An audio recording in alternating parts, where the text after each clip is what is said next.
Welcome, everyone. Welcome to our next edition of our digital privacy virtual workshops.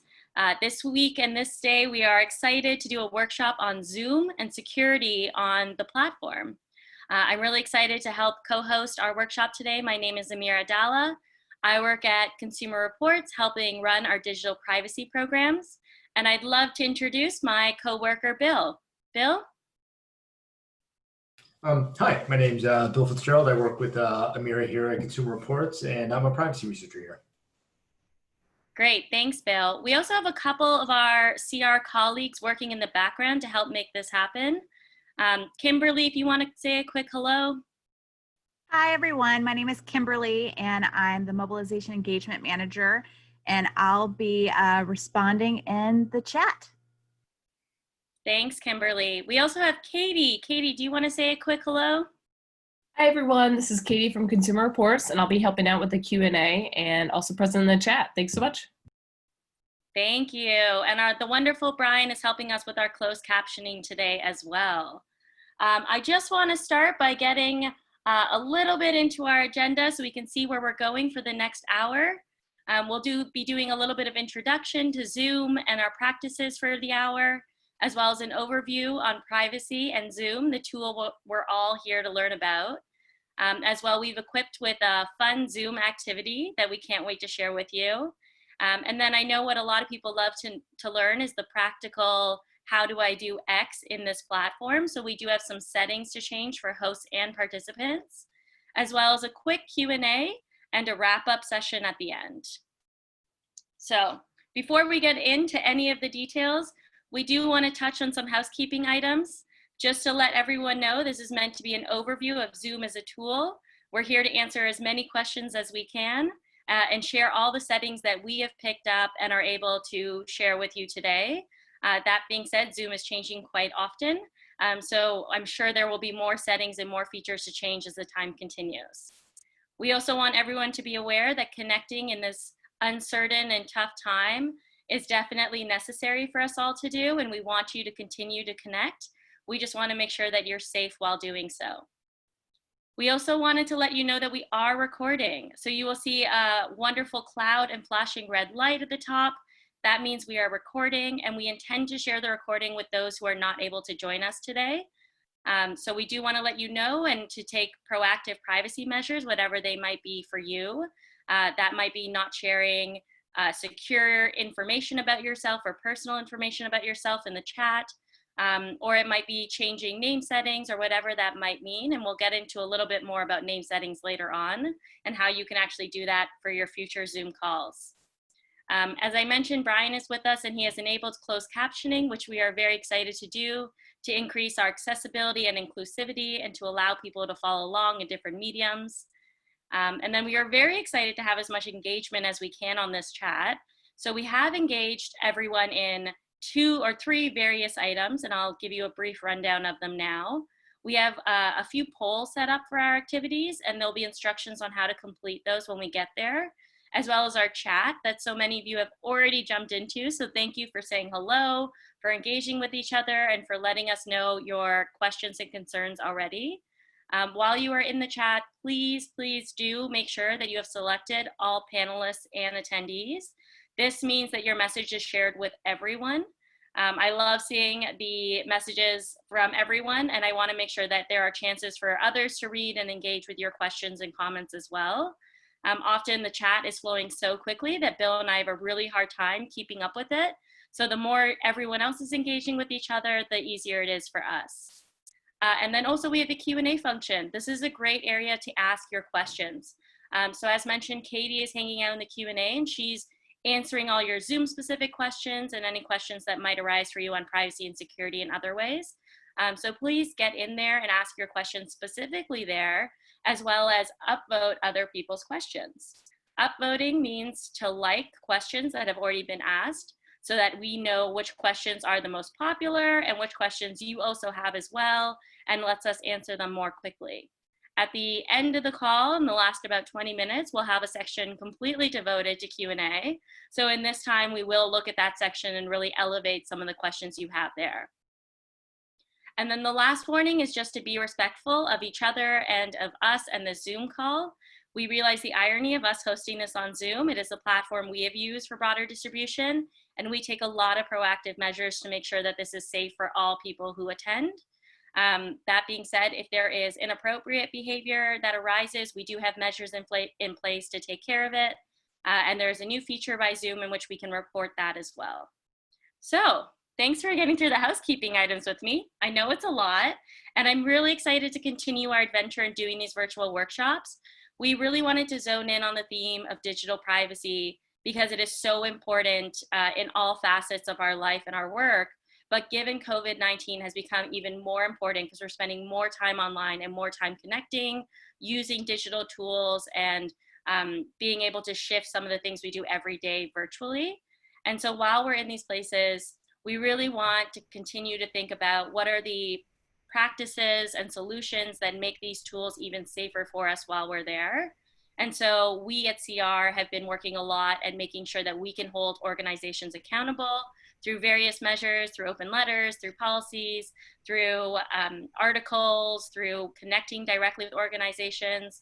And on the other hand, we also know that there are steps that we can take as individuals and consumers. So while Consumer Reports is working on one side, we're hosting these opportunities for you to also be equipped with the skills that you can take and you can look forward and share with others going down the world to protect yourself going forward.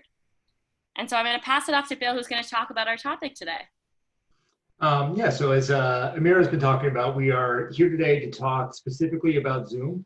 Obviously, there are other video conferencing options that are out there. And some smaller group options if you're just talking to one or two people, things like FaceTime if everybody's on Apple, or Signal also work. But the reason we're focused on Zoom today is that it has shown some really positive traits for consumers. It is of the options that are out there, it's probably one of the easier to use. And it also has good audio and video quality, especially as you have more participants. For better or for worse, there are a lot of features and a lot of settings on Zoom. This is a mixed blessing because it allows people who spend some time getting to know these settings a lot of ability to control what is happening in their conferences. But the reason that can sometimes be a negative is that it's often confusing to figure out what these settings do. In this session here, we're going to be talking about some of these, but this is a short list of why we're talking about Zoom in particular and not some of the other options that are out there. Great, thanks, Bill. And with that, we have our first poll. I get so excited with the polls because they're a way for us to hear from you and know what you've been doing as well. So our first poll, which will launch right now, it'll ask you in the past week how often you have used Zoom. So for many people, we have found that this is often their first Zoom call, or they're really getting used to Zoom and using it sporadically, while we have people that are using Zoom a couple times a week, a few times. And then you have people like me that are hyper users who are using many digital video conferencing platforms and have been using Zoom quite often more for meetings and social activities going forward. So I'm in the 10+ category. The polls go really quickly, so please answer your questions as soon as they pop up. We'll be ending this one in just about a second, and I'll share the results with you all then. Okay, great. We've ended the poll, our first poll. Thank you all for joining. That was a lot of people that jumped in. We've just shared the results, but I'll let you know, it looks like about 13% of the people on this call, it is their first time using Zoom in the last week. The most popular being the 1 to 5 amounts in the last week, which 68% of you have indicated that you use Zoom about 1 to 5 times a week. So that's almost every day, every other day. And then we have about 14% of the people using Zoom 5 to 10 times in the last week. And then 5% of the people using Zoom 10+ times in the past week. So it's pretty spread out, although we have the clear winner of 1 to 5 times is like the sweet spot for this group. Thank you all for participating in our first poll. That is the first one of a few, so get ready for more and keep those poll fingers happy. All right, Bill, what have we been seeing about Zoom in the news recently? So over the last, 4 weeks or so, Zoom has been getting a lot of attention in the press. Some of it has been positive. A lot of it has been less than positive, and some of it has been downright negative.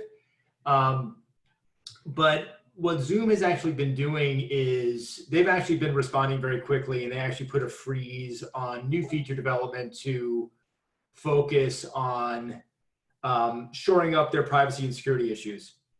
So a lot of the issues that we've been hearing about have now actually been addressed by Zoom.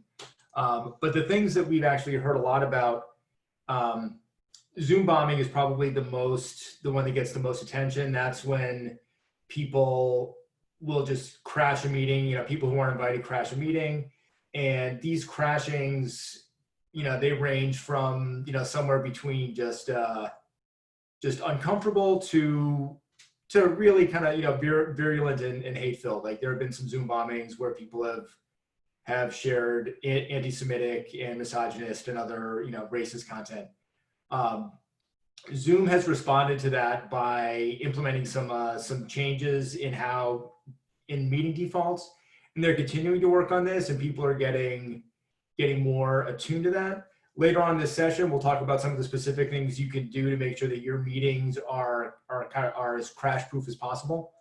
But by and large, Zoom has actually made some good steps in the last few weeks to make their platform a safer and more secure place, and also to be kind of more clear about their privacy issues and their privacy practices.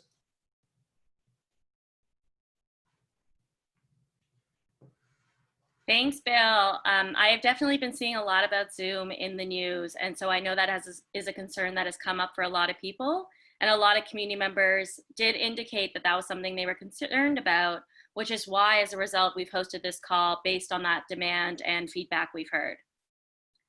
Okay, I have another Zoom poll for you all.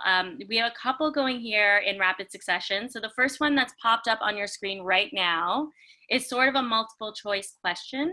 And we really want to test what is not a feature on Zoom. So how familiar are you with going and answering some of these or checking out these settings in the back end? You may have been doing this already, you may have not, but there are various features there. And this question is really to zero in on which one is not available or are available there in the back end. So we'll give about a few more seconds for you to fill out this poll. If you don't know the answer, do not worry. We'll be able to share with everyone in just a few seconds. It does look like we have a clear winner though. And it looks like it could be the right clear winner.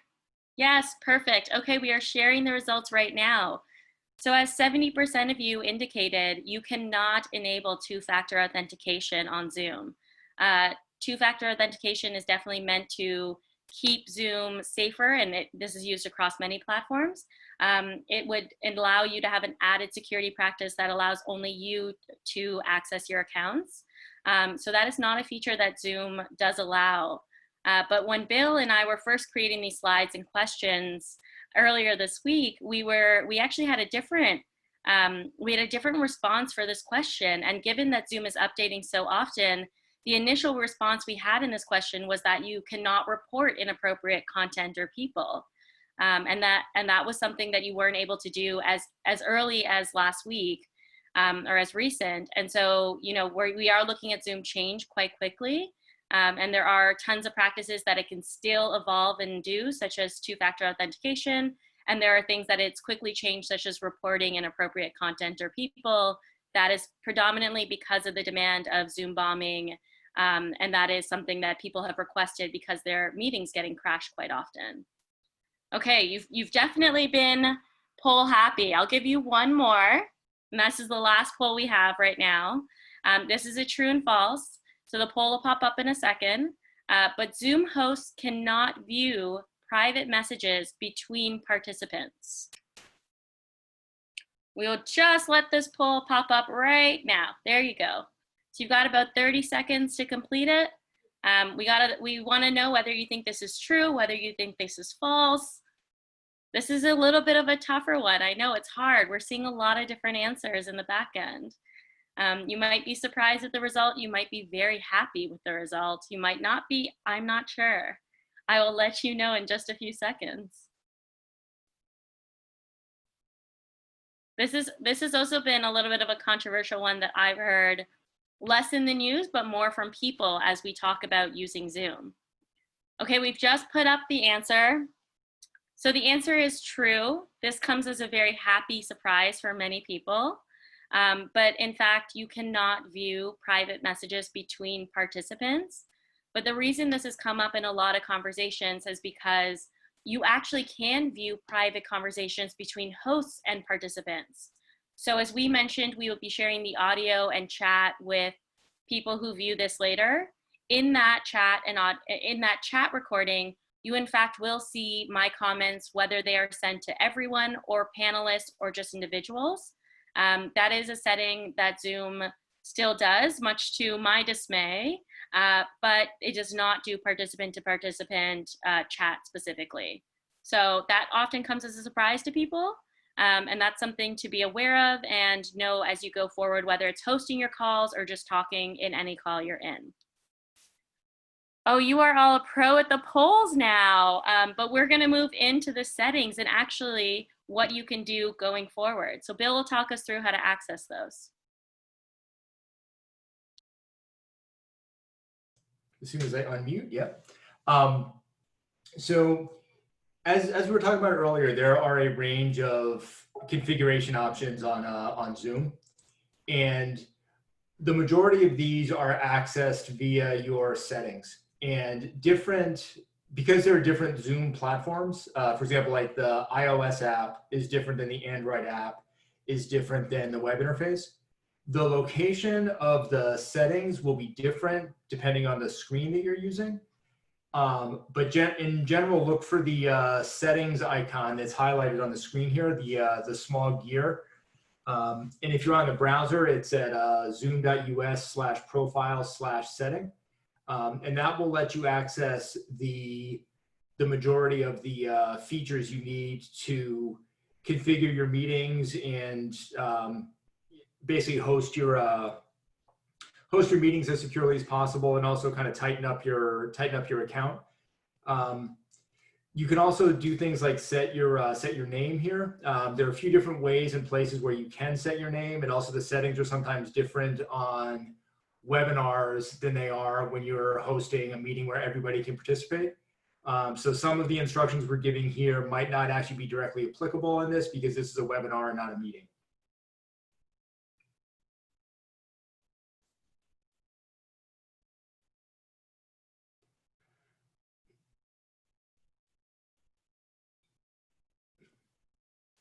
Thanks, Bill. It's important. We often get a lot of people asking how to just set up and access some of these resources. They can be harder and different depending on what tools you're using. So that was just a little intro. And then just to get it more into the settings you can change, Bill will walk you through what you can change as a host, and then I'll take you through what you can change as a participant. Okay, the list of settings that are on here, they're on the slide you're now seeing. The next few slides go through screenshots on these. I want to highlight a couple of these before we move on. One of these is the waiting room for participants. This is a good feature to have if you're having a public meeting that you don't want to get crashed, because the waiting room creates a virtual space that people have to kind of sit in until they're approved to join the meeting. If you want to make sure that you are protecting the privacy of the people in your meeting, you can uncheck display participants' names in recordings. This will make sure that on the recording you make as a host, if you are making a recording as a host, that the participant's name won't get shared out. And that gives an additional layer of privacy to people who are in your meetings should the video be shared out afterwards. One other feature, if you're worried about Zoom bombing, is do not allow removed participants to rejoin. This is a good feature because if you kick somebody out of your meeting for misbehaving, they can't just come back in, that's actually a security issue that it would be nice to see a better fix from Zoom on. But right now, just that the do not allow removed participants to rejoin option is a pretty good option. One other kind of more advanced setting that a lot of people don't often hit because they don't see the need for it is to not enable file sharing from participants. If you have a truly malicious person in your conference, they can share files that contain malware. So by disabling file sharing, you remove that as a potential issue inside your meetings.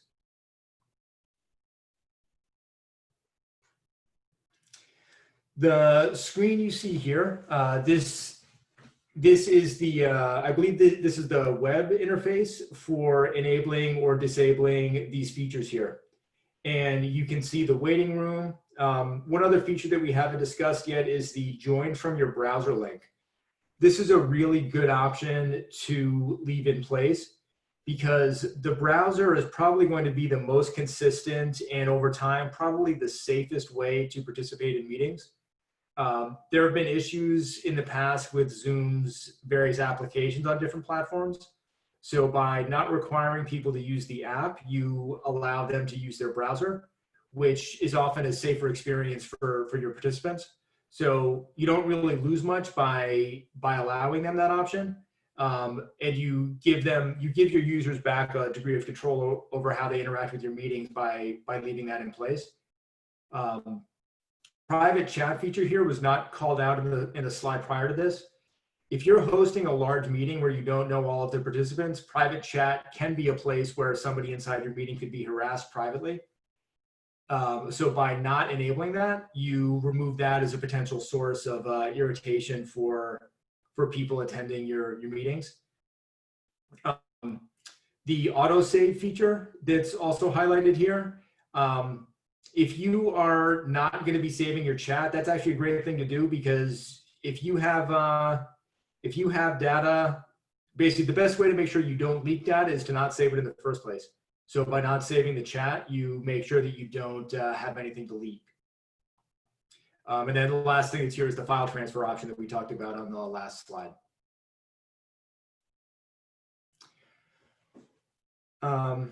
So this next screen is the other range of options here that we talked about. These are really good settings to prevent Zoom bombing. In the screen sharing, which is highlighted here, when you set your meeting to only allow the host to share, you make it so only the people who essentially you know and trust to run the meeting have the ability to show their screen. Sometimes people who have crashed meetings have used the screen share feature to broadcast pornography or other types of offensive content. By only allowing hosts to share, you eliminate that as a possibility. Obviously, if you're meeting with your family and you know everybody on the call, you can be a little bit more relaxed with that because you know and trust people there. But if you're holding a public meeting or a meeting where you don't know everybody, limiting who can share their screen is a good protective step to do. Same logic applies to the disabled desktop screen share for users. The annotation feature, here it's shown as on. Again, if you're hosting a large meeting, you might want to turn that off because annotation of content is one way that people have basically put offensive content into the middle of a Zoom meeting.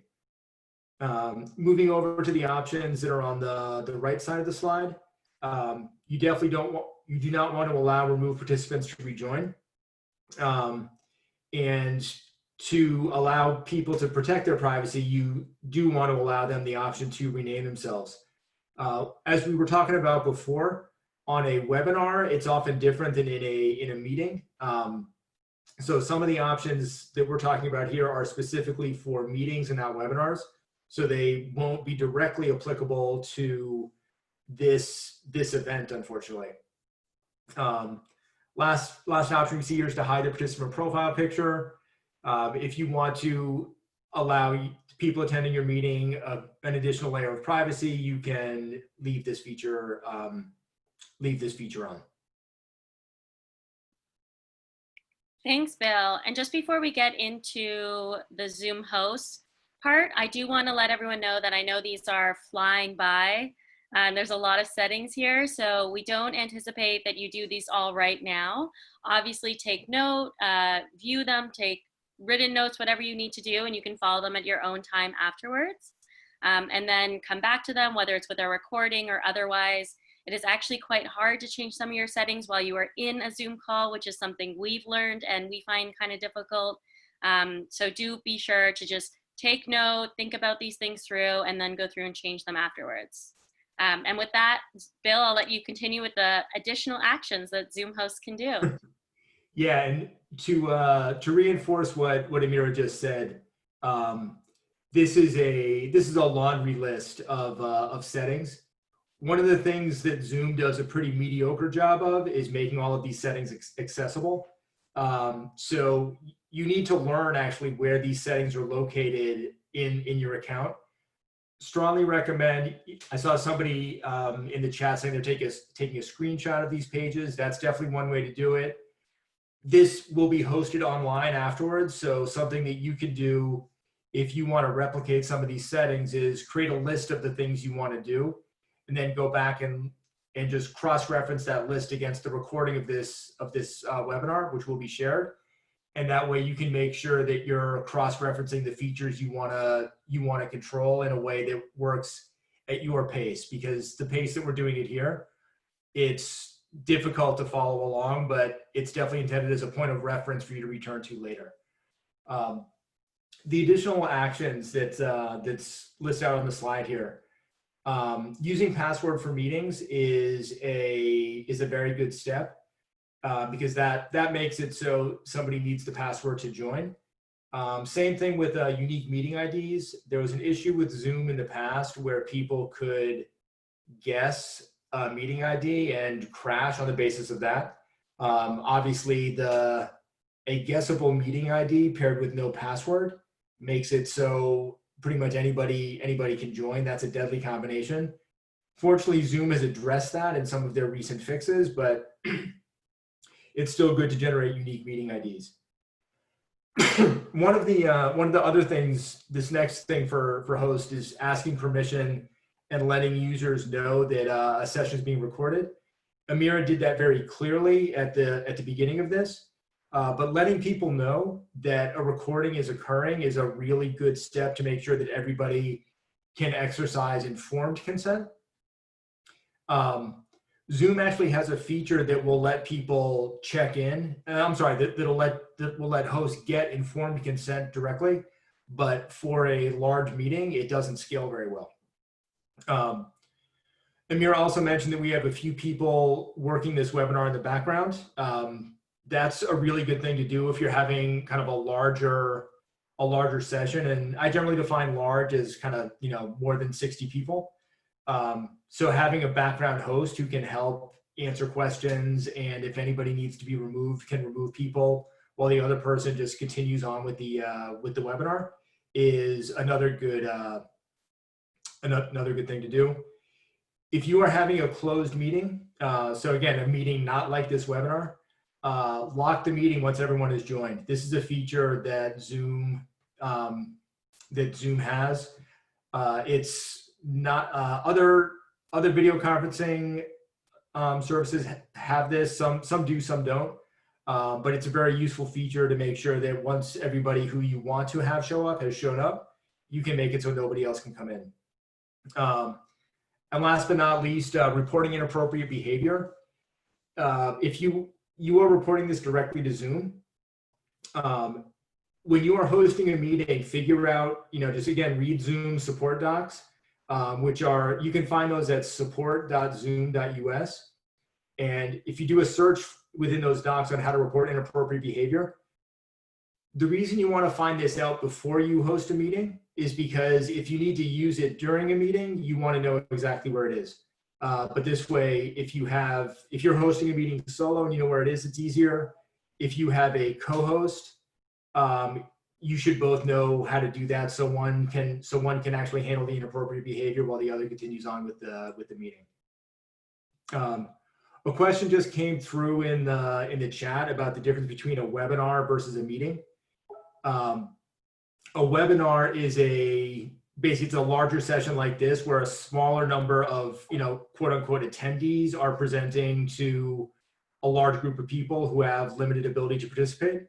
So essentially a webinar is more akin to a lecture, whereas a meeting is more akin to a group of people getting together and hanging out. Looking at the new slide that's on screen here, this goes into where to find some of the features we were just talking about. Looking at the panel on the left, this is how you require, this is what you would toggle to require a password. Requiring a password for instant meetings is also a good step. This means whenever you run a meeting on the fly, nobody can actually just crash it.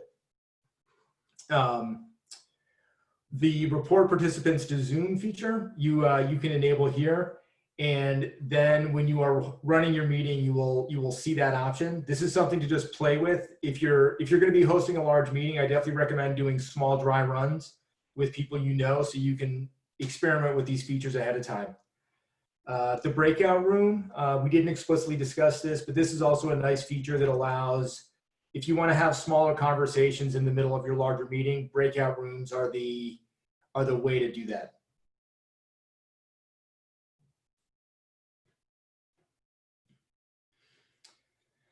Okay. Oh, yeah. sorry. No, go ahead, I'm done. Oh, I was just in the Q&A trying to answer the questions, and there's a lot of questions, and I think we'll be able to answer some of them now. But I do want to let everyone know that we will be sending a recording of the actual webinar as well as the slides due to high demand, so that you can follow both of these or either or on your own time. And then I just also want to let everyone know that these settings change depending on the type of meetings that you will host. So in some cases, you're hosting large meetings or office meetings or meetings for a religious institution, and that will really dictate how securely you want to be. But in some cases, with just family members or a few close friends, you might want to enable some settings that you would not have done otherwise. So when we look about the Zoom participant settings, and this has come up a little bit already, we really want to think about what settings can we change when we just enter into meeting rooms, and we can do before or during. So the trick to this question is to answer this is easily say, you want to do all the settings you do as a host. So at the onset, whether you are just joining or you're looking at your settings, make sure you enable all the settings you have as a host so that you actually have that security, whether you intend to always host or not, so that it's just enabled for you there. And that you're checking them regularly. As we mentioned, Zoom is changing them quite often, and I would check back fairly regularly depending on how often you're using Zoom, just to see what you can and cannot do. And then my favorite privacy and security tip for everyone is always to check the updates.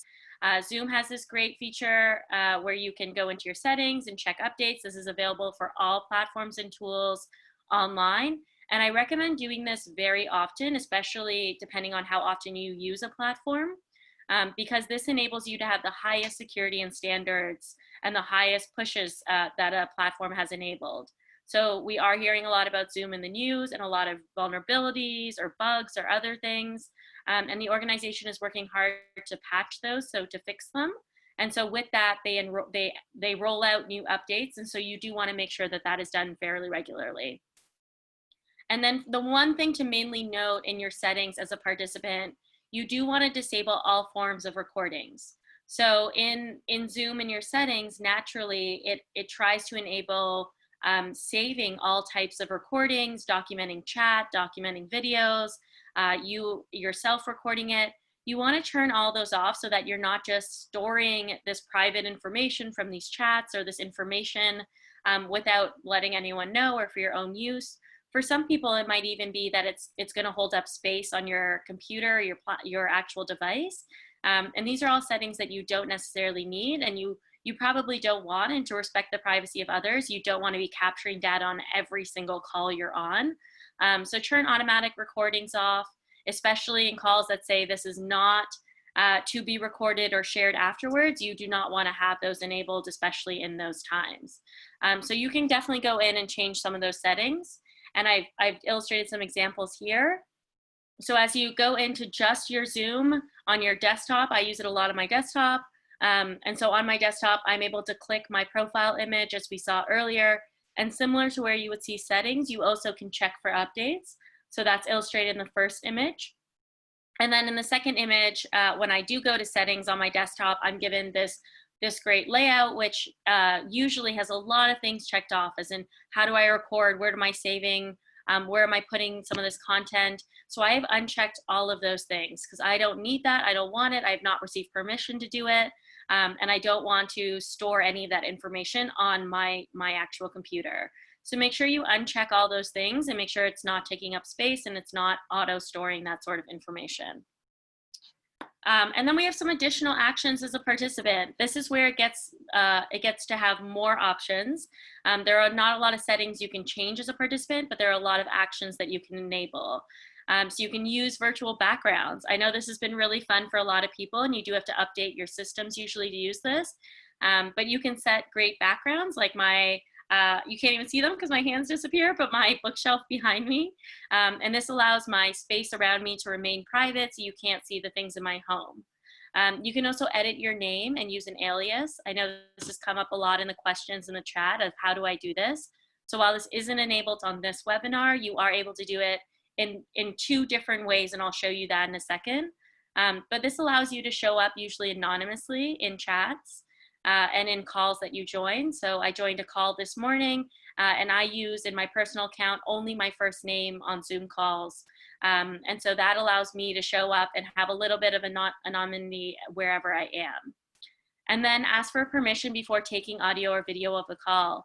I, as a host, ask permission, but very often in Zoom, it is actually enabled for participants to also record. You often will see that on your panel. If you're using the desktop version, that is usually at the bottom. So if you do have that option, please think twice about using it and recording or capturing any information. I know normally we have these conversations in real life, and now we're switching a lot more to online. And with that, we're able to capture a lot more, but doesn't mean we should capture a lot more. And then think twice before clicking on links or downloading things in the chat unless they are from a trusted source. There is opportunities and ways for people to send either misinformation, to send malware, to send bad links. And you don't want to be caught in that sort of a situation where you've accidentally clicked on something that you shouldn't. So make sure that it is from a reputable organization or someone you trust. Be on the lookout for links, and what are they ending in? Are they ending with .com or .org, or are they ending with like .zz? These are the things you want to check out. And then do not share sensitive information in the chat, especially ones that are recorded. We did mention this in the beginning, and that's something you always want to be aware of, because while your settings are up to date, and I really wish everyone's were, there is a lot of opportunities still for that information to be shared, and you don't want to be sending that over. And as you now know, in recordings, the chat between individuals and panelists are shared. So that is another place that you want to be careful of what information and sensitive information you might be sending there. And then as we talk about Zoom bombers, a lot of access to calls and meetings have been sent over social media. So be very careful on how you send your Zoom links. If you want to share to a friend, be sure to share in a secure place. Don't just tweet it out or post it anywhere. Make sure there is a process for how you send that through so that anyone may not be able to disrupt. On Twitter, you could search zoom.us and then get access to all these URLs that people have sent out. And you don't want the meeting you're about to attend to be put in that category as well. So I'll show you a little bit of the directions on how to do this. If you go into your settings on your desktop, you will be able to click on virtual background, and then you'll be able to choose one of the settings or upload your own photo. As you can see, I've uploaded my own photos, some vacation photos, some beautiful flowers and grass that makes me feel more calm during a call. So that's been really helpful. And then the two ways that I want to show you on how to change your name in a call. This is the first way. So when you are in a call, you are usually able to go to participants, and in participants, you will see your name listed. If you click on more, there is an option to rename. This will allow you to change your name to anything you decide to use. So you can add pronouns, you can add, take away your last name, you can change it to something altogether if it is a place you want to remain completely anonymous.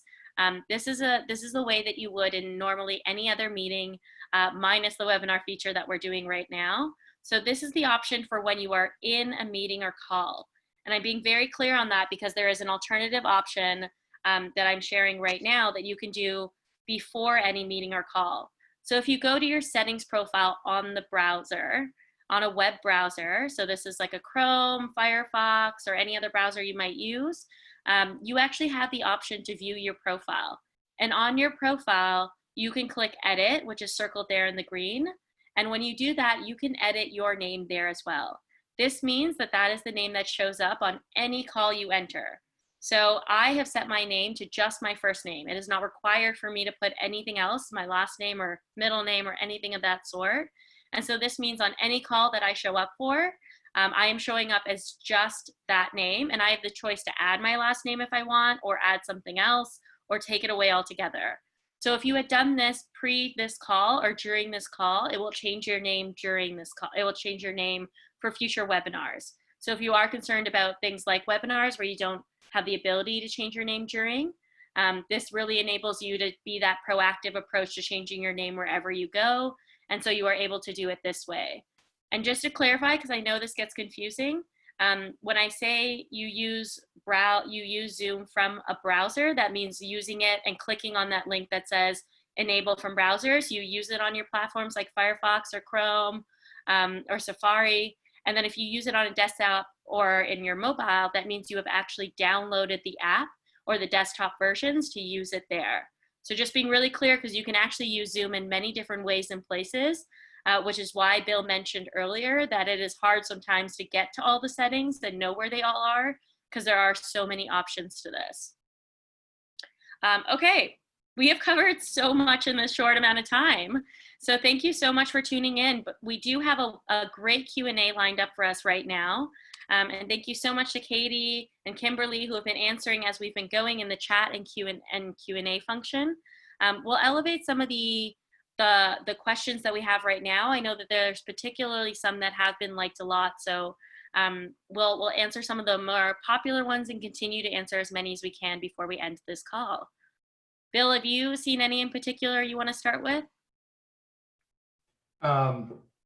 Actually, yeah, so there's a couple questions that came up about Zoom traffic being routed through China. And this is based on a story that ran a few weeks ago.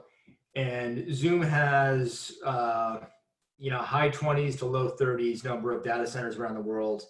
And they also have some of their development team is located within China. And out of their 30 data centers, I believe 5 are in China. So there was a small percentage of Zoom traffic was routed through China, even when none of the participants were in China. Since that story broke, Zoom has actually rolled out the ability to, if you have a paid account, to choose the data centers that your traffic is routed through. So this is something where Zoom has allowed a greater degree of control. They've also, for performance reasons, tried to make sure that they're routing things in a way that just makes sense geographically. So they have taken a lot of steps to minimize that. So this is definitely less of an issue than it was.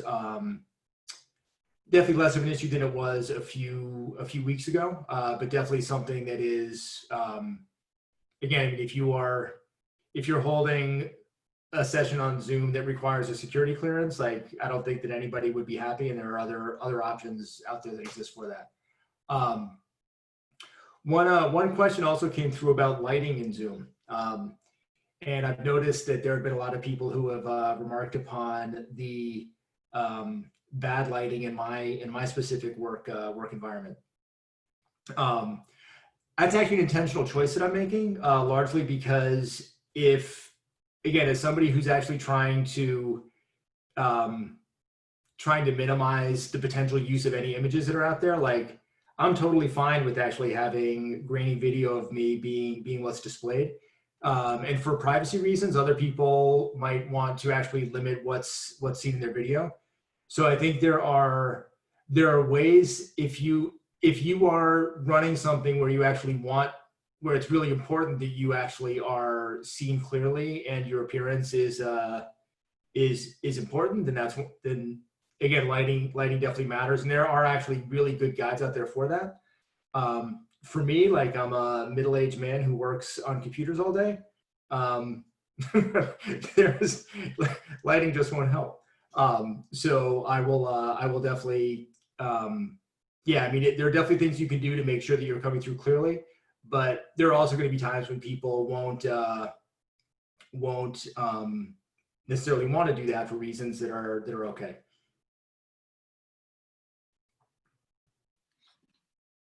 We've been getting a lot of questions about free versus paid accounts. And so Zoom has been introducing a lot more features recently about settings that you change as a paid user. So as Bill mentioned, one of the new settings that was rolled out was that you can change what area or location in the world your calls or data is sent through. So this is a feature now that only paid consumers are able to change. So as a paid consumer, I can take out that I don't want my data to be gone through Asia or elsewise, but this is not an option for free users. So that is something to note there. And then there are a few other settings like this. For all the settings we've shared with you, they're all available on the free account, so you should be able to change all of those. But while these settings are changing quite constantly, we are seeing some new options for free, for premium accounts that you are not seeing for free. So these are those type of things that differ a little bit, and depending on whether you're using a browser versus the desktop, these settings change as well. So Bill was using a browser when we were on a call this week, and he had different settings shown than myself, who was on a desktop version. So the settings that you can change really depend on where you are, which is why we do want to illustrate the ones that we're sharing, but also address that they are confusing depending on what you're doing, and they don't show some form of consistency. So just be aware of that. And then all these ones are free account services that you're able to do. And then obviously if you're a host, you are elevated with certain features over others.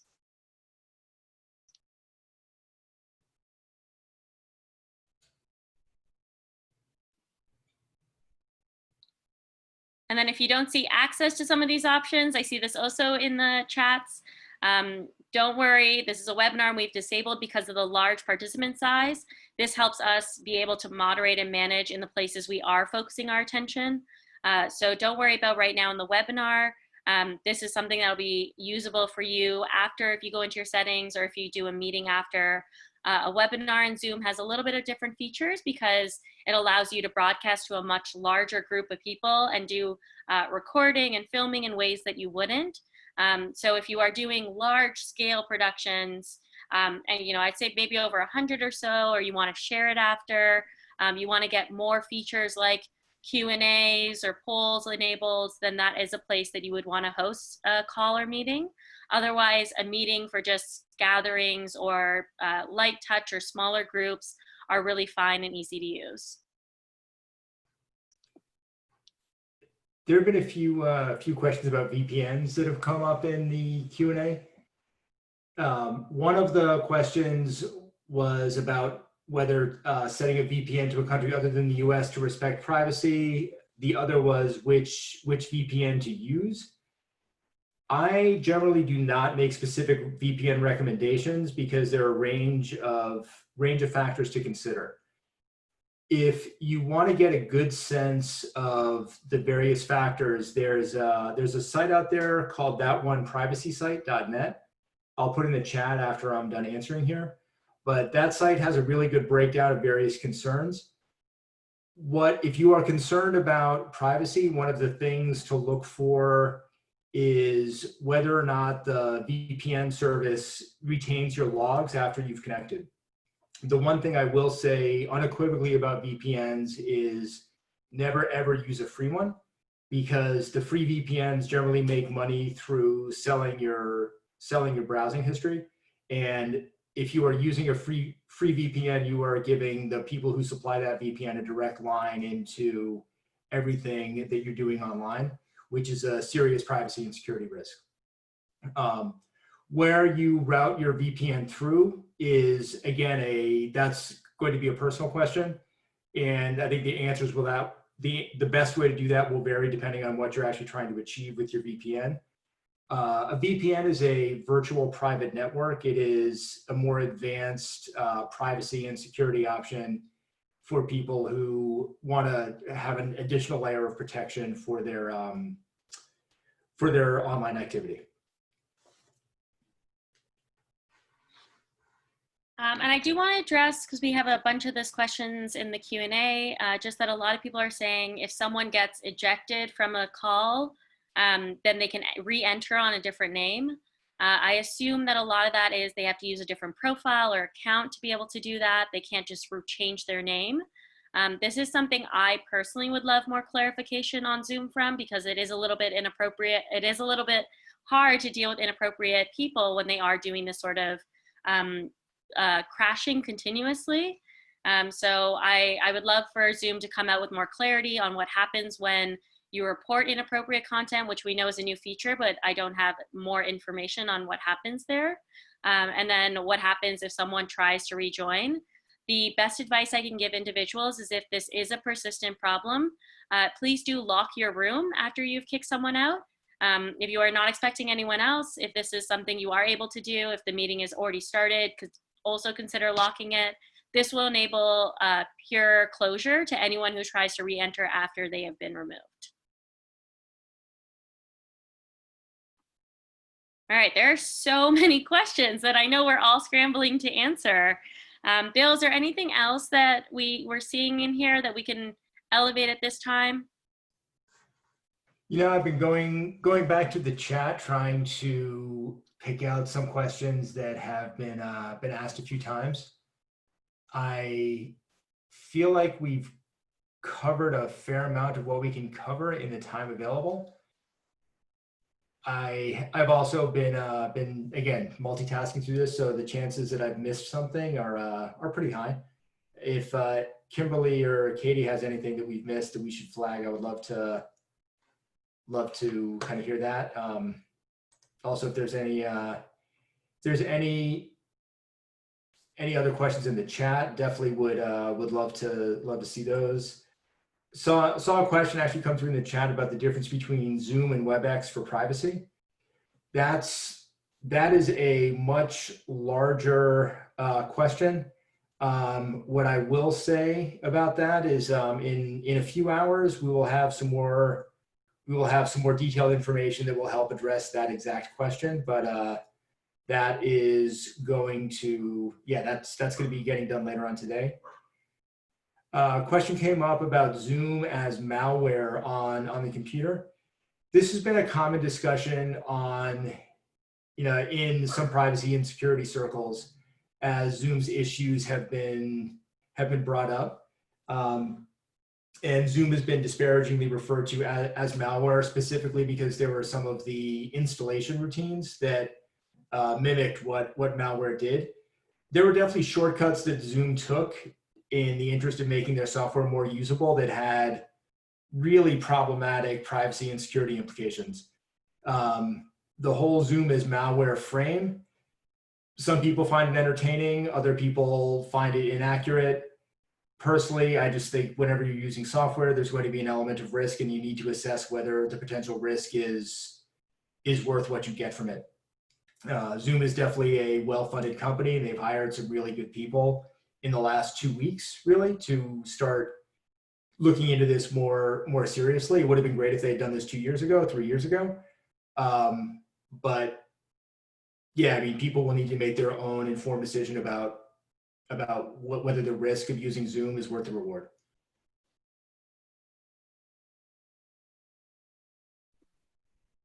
Yeah, and we have some questions on how much does accounts cost, and I just want to put out there that they really vary.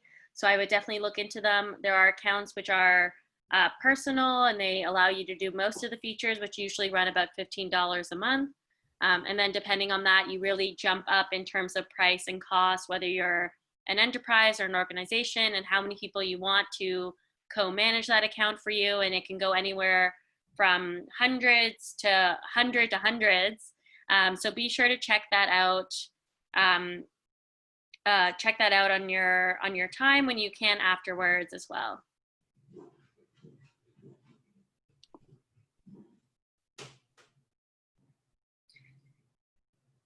And then someone asked if when I enter a meeting, Zoom asks for my name and email. Do they store this information later? Should I use fake information? So this is definitely an option for people. I would definitely change or edit or allow parts of your name. Honestly, before some of these things that we've heard, I was more questionable almost on Zoom's data practices, and I still, to be quite frank, am. So I use caution wherever I can, and I use my first name. I only allow parts of my info to be shared with other organizations, and I think that's a practice we generally use everywhere. Organizations like us are able to host webinars and capture data as well. So think about the organizations who are hosting this, who are using this information, and how much you trust them and their data practices. I can assure you at CR we're using the best data practices that we have available to us.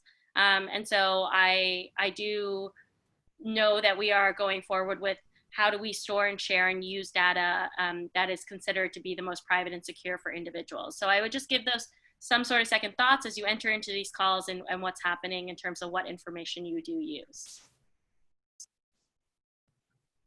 I know we're coming up on our last couple minutes, and I just want to check if we have any other questions we want to squeeze in there. There have been so many in the Q&A. A lot of them are duplicates, so I haven't been able to answer all of them, but they have been answered in some form or another. And I know Bill's been answering some of the other ones that are definitely more tougher in terms of location and VPN. One question that's come up a couple times relates to hackers and whether hackers can access information. Zoom has definitely had its issues, and hackers are definitely more active now during the COVID-19 pandemic than they have in the past. One of the things to be aware of, both inside and outside of Zoom, is if you're getting messages related to the pandemic or related to checks coming from the government or related to food or groceries or testing or health, be highly skeptical of those messages, because in this time right now, we're primed to pay more attention to those, and some of our skepticism will be suspended. So hackers are aware of this and they're exploiting this more effectively. This is where if you see a link shared in a Zoom chat that relates to this, be skeptical about clicking on it. If you see something coming through your email that relates to this, be skeptical about clicking on it. If you see something on social media, be skeptical about clicking on it. Because there's an emotional component to hacking and phishing, and the people who are essentially making a living from criminal activity related to hacking and phishing are aware of this. Again, there's always going to be risks when you're interacting online. Nothing is risk-free. But if you are aware of how people are exploiting our concern about COVID-19, you can help minimize your risk and help minimize your exposure. Great, thanks, Bill. And on that note, we will say a hearty thank you for joining us today. We hope you have been able to learn along with us and continue to learn as you explore Zoom platform, and many of you are continuing to explore it at more rates now than ever. So be sure to connect with us as we continue our virtual workshop series. Please let us know any topics that you want in the future. We will be following up with you later today with an email on some links that we've shared in the chat and a recording of this conversation, as well as the slides due to high demand. If you have any further questions, please do email us at community@cr.consumer.org. We are so excited to have you here with us and to continue our workshop series as we share digital privacy in the world right now and how we can continue to be secure together. Thank you all and have a great day. Thanks, everybody.